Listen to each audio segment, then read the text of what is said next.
Bien dans son job, bien dans son entreprise, j'ai envie de dire aujourd'hui. On accueille Laurence Bourgeois. Bonjour Laurence. Bonjour Arnaud. Vous êtes consultante, coach, conférencière, et puis vous prenez le temps aussi d'écrire des livres dans cette collection bien connue, Se reconvertir, trouver sa voie professionnelle. Pour les nuls, c'est sorti il y a quelques mois. Oui, tout à fait. C'est cela. À la rentrée. À la rentrée, donc il y a quelques semaines maintenant. Voilà. Un livre à découvrir parce que tout le monde pense à se reconvertir, tout le monde en parle, personne ose. Lisez donc ce livre, ça va vous donner quelques clés. À la tête d'une entreprise, Ebellum. Oui. Alors moi j'aime bien demander à mes invités, c'est toujours intéressant de savoir pourquoi ils ont nommé leur entreprise par ce nom. Pourquoi Ebellum, ça veut dire quoi? Ebellum, c'est une grande histoire. Ebellum, c'est tout simplement le nom d'une espèce de champignon, Arnaud. Voilà, j'adore la mycologie et je pense que nos organisations auraient beaucoup à apprendre de ce qui se passe dans la nature. Très intéressant. Oui. Des champignons ou dans la nature? Dans la nature en général et plus particulièrement des champignons, vous savez, avec les fameux réseaux souterrains. Les fameux réseaux Notamment. souterrains. Qu'est-ce que vous voulez dire par là? Ça veut dire qu'il y a des ramifications sous terre qui relient les champignons? Tout à fait, aux arbres par exemple. Et donc la métaphore, si vous voulez la transposer rapidement à l'entreprise, ça serait quoi? Ce serait rester connecté pour être bien dans son job, par exemple. C'est ça.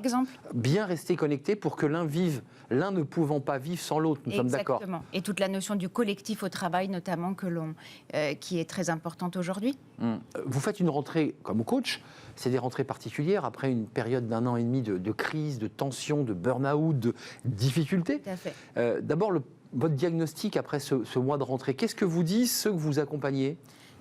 Qu'aujourd'hui la charge mentale est plus présente que jamais, que le collectif a tendance à s'effriter, et c'est ce sur quoi aussi on travaille en tant que coach, et qu'il est temps aussi, à un moment donné, de retrouver du sens dans ce qu'on fait et de savoir poser des limites. Alors justement, entrons dans le vif du sujet. Ça veut dire quoi, poser des limites? Parce que c'est toujours extrêmement délicat. On l'évoquait hier dans une séquence de l'émission, sur la parentalité, vous savez, quand on n'ose pas dire qu'on doit aller chercher son enfant à la crèche ou parce qu'il est malade. C'est ça, poser des limites, ça veut dire j'ai une vie à côté et tu dois la respecter. Exactement. Poser des limites, Arnaud, c'est renforcer sa capacité d'interposition à un moment donné, et ça veut dire forcément connaître ses besoins propres, ses valeurs, le non négociable quelque part. Parce que c'est vrai, vous le dites très justement, on a très souvent tendance à faire passer le besoin de l'autre avant nos propres besoins. Donc là, vous recentrez vos clients sur l'idée qu'ils sont une personne à part entière et qu'elles ont parfois des contraintes et qu'il faut qu'en face, on les respecte. Exactement. Et je les incite à se questionner.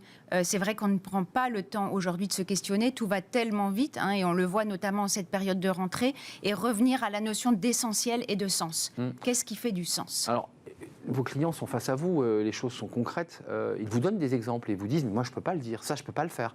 Comment vous dénouez, comment vous renversez cette angoisse? Eh bien, très souvent, on se rend compte que ce sont des croyances. Le « je ne peux pas le faire », voilà ce qu'on va me dire si je fais ça.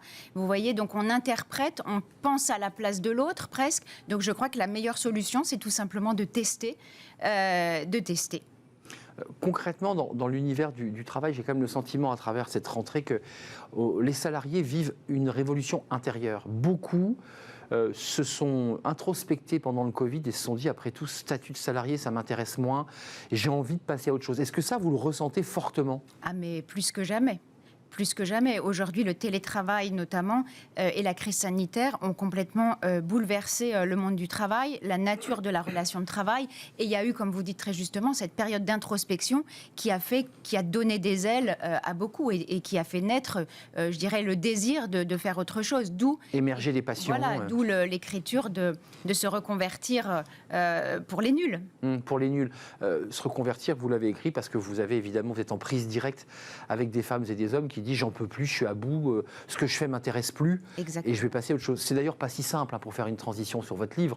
Oui. Je le redis, beaucoup en parlent, peu franchissent le pas. C'est pas si simple. Oui. Oui, tout à fait. On se rend compte aujourd'hui, les derniers chiffres, Arnaud, viennent de tomber, sur les 9 Français sur 10 qui ont envie aujourd'hui de faire autre chose, ou en tout cas qui ont déjà pensé. On en a uniquement, même pas un tiers, qui a franchi le cap. Avant de nous quitter, par rapport à cette liberté, on ne l'a pas évoqué précisément, mais le télétravail a modifié cette sphère, cet espace vie pro, vie perso. C'est quand même compliqué. Et j'ai envie de me mettre aussi du côté du management. manager qui a un collaborateur qui, en face, a décidé pour des raisons personnelles de travailler entre 22h et 3h du matin. Comment on fait là? Comment ça se passe? Alors, vous avez des managers? Complètement. C'est vrai que le télétravail a complètement amenuisé la frontière entre la vie pro et la vie perso. Moi, j'aurais envie de vous dire qu'à partir du moment où l'écologie de l'individu, ça veut dire son bien-être, et on parle de bien-être en travail, bien dans son job, est respecté. On parlait de la nature. S'il y a quelqu'un dit, moi, je me sens mieux à bosser la nuit. Exactement. Je crois qu'à partir du moment où l'écologie de l'individu est respectée, c'est-à-dire son bien-être, et celui à un moment donné aussi de son entourage, je pense qu'il faut être clair. S'il a envie de travailler jusqu'à 22h et que c'est comme ça qu'il se sent confortable, pourquoi pas. Vous avez vu que j'ai pris un exemple très extrême. Il démarre à 22h et finit à 3h du matin. Là, vous dites quand même à votre client, écoute, il faut quand même rentrer malgré tout. On est dans un vivre ensemble. Le champignon ne vit pas sans l'arbre. Exactement. Merci Laurence Bourgeois d'être venue sur notre plateau, fondatrice d'Ebellum. Je précise que c'est un champignon. Il ressemble à quoi ce champignon d'ailleurs? Écoutez, sa principale caractéristique, on va dire, c'est qu'il a des lames couleur café au lait. Bah oui, parce que c'est évidemment le petit café au lait qu'on prend à la pause café. Évidemment. Voilà. Merci Laurence Bourgeois. Ce livre, Se reconvertir, trouver sa voie professionnelle, c'est pas toujours simple. Un livre écrit pour les nuls, et pas que pour les nuls d'ailleurs, parce que c'est le titre du livre. C'est pour tous ceux qui ont envie de changer de vie. Ce livre vous est peut-être destiné. Merci d'être venu nous rendre visite.